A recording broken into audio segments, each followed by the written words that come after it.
He's back at the state capture inquiry today, giving evidence. He was deputy president when state capture was alleged to have taken place. Well, let's take a quick look back at what the president has been saying so far, bringing you some highlights and insights. Oscar van Heerden, political analyst, and Soli Mueng, who specializes in brand and reputation. Gentlemen, good afternoon. Welcome to the Midday View. Oscar, let me start with you. Politically, from what we've heard so far from Cyril Ramaphosa, both as deputy president and, of course, as the head of state, what are your thoughts? What's standing out to you? Are we getting the details that the country needs to find out what actually is happening or happened? Were you surprised by any of his remarks?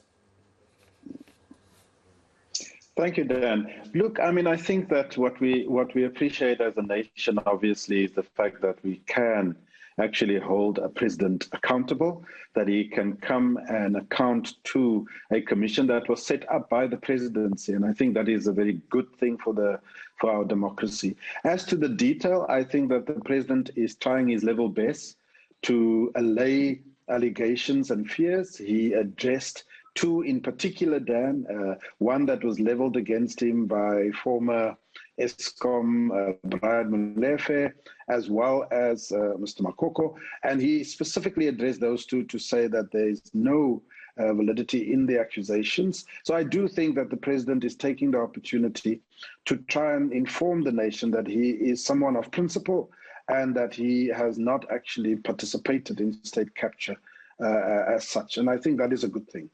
Should he have known more? Well, he makes the point, as you know, Dan, that none of them, including him, could have had a bird's eye view of the entire state capture project.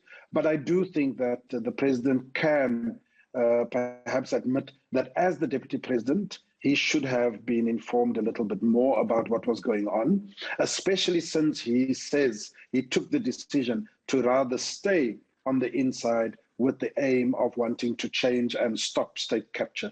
So to claim that he didn't know everything, one could perhaps believe that, but he certainly should have known a bit more. From his reputation, Soli, what does that do to him to say that I had these options? I think he said he had about 5 or so options and I chose to stay, as Oscar says, and resist state capture. And what does that do to his reputation?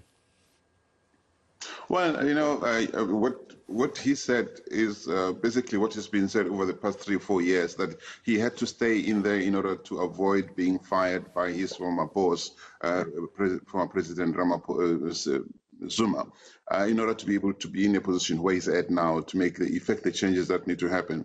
It's very hard to argue against that. It really is, because the truth is that we're still looking at Ramaphosa versus the ANC. I mean, I know that he talks for the ANC, he's the leader of the ANC, but the ANC is still an animal that has become something unrecognizable in South Africa. And I still believe that, you know, Ramaphosa stands between South Africa, the country, and Armageddon. If he were to leave his position right now, I don't know where this country would be at. So it's really hard not to give him benefit of the doubt that maybe some things were hidden from him over the time. It's true that he could have asked more, known more, but he also didn't want to rock the boat. And it's also true that he has, since he became president, started doing some things that hopefully over time, if they are sustained, will get us to a better space in terms of institutional reform, institutional independence, and getting the right people in the right jobs. It's very far from the thing is, he's still the ANC. It's very hard to decide where does Ramaphosa stop, when does the ANC begin, and the ANC is still a scary monster, to be honest. And it's got a suspended Secretary General by the name of Ace Magashule, who was in court today in relation to a corruption trial that's taking place in Bloemfontein. So while Mr. Ramaphosa, from what you're saying, we're giving him the benefit of the doubt, the organization that he's leading today, that is representing, he's testified before as the head of the ANC, but now he's testifying as the deputy president and he's going to be testifying as of head of state. But he has those roles because of the ANC. So reputationally, he can't save the ANC, can he? No, no. Look, Ramaphosa is reputationally, he's like a moving target. He gets some things right, and you want to pet him. And he's a charming man. I like his demeanor in the court. He's not arrogant. He's not looking down at everybody. He's playing the part. He jokes, even laughs at himself. He's a very charming man. But unfortunately, he leads a party that, in my view, can never be changed again. I do not think that the long-term solution South Africa needs to become the country it must be will come out of the ANC. I mean, look at. They took Mapisa Ngakula from the position of defense minister. They're making her a speaker of parliament. That's a very important position. So they take 2 steps forward and 1 step backward. The ANC doesn't care about what South Africans feel. And this is the painful part. Because Ramaphosa is not just speaking to members of the ANC, he's speaking to the rest of us. He's speaking to the whole world. And the messages that he sends out are really important for South Africa's reputational standing. Now, politically, Oscar, I mean, we don't know what more he's going to be questioned by the evidence leaders, but so far there's been a lot being said about the ESCOM issue and what's been happening there at ESCOM. I think I've just lost my connection with Oscar. I'll get back to him just now when we re-establish it. I've still got you, Solly, but I wanted to go to the politics of it. But before we do that, okay, so Ramaphosa is coming across, as you said, charmingly, but is that what we need currently? I mean, with his cabinet changes last week, you've mentioned them, some people like it was a chess move he's made, a masterclass of sorts by taking the state intelligence apparatus to be directly under him and literally doing a swap of the defense portfolio, one person back there and one person there.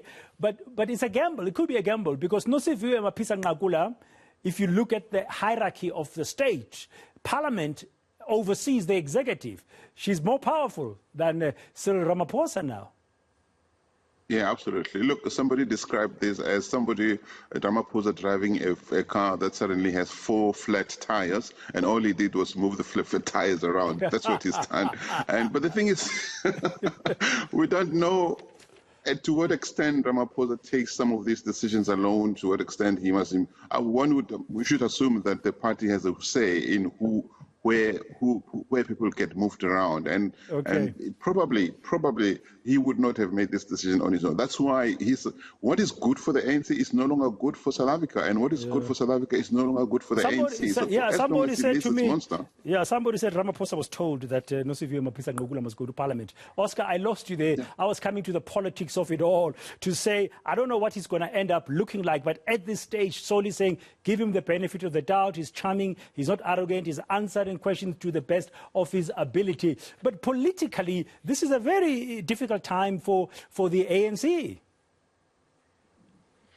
No, absolutely. I mean, he makes mention at the commission, Dan, that as the ANC, they have drawn a line in the sand, that they are now going to effectively deal with corruption because they've taken note of the fact that the people of South Africa, the voters out there, are not appreciating corruption and don't think the ANC is doing enough to actually stem this tide of corruption. And I think the president is saying that things like the Integrity Commission now having a bit of more teeth, asking members to step aside that have been involved in corruption and coming to explain themselves. These are all measures that the ANC has taken. But the allegation that there has been no effective sanction against ANC members thus far is a valid one. And so the party is in a very precarious position as we go to local government elections, whether it's towards the end of the year or next year. This will weigh very heavily on the ANC as a party.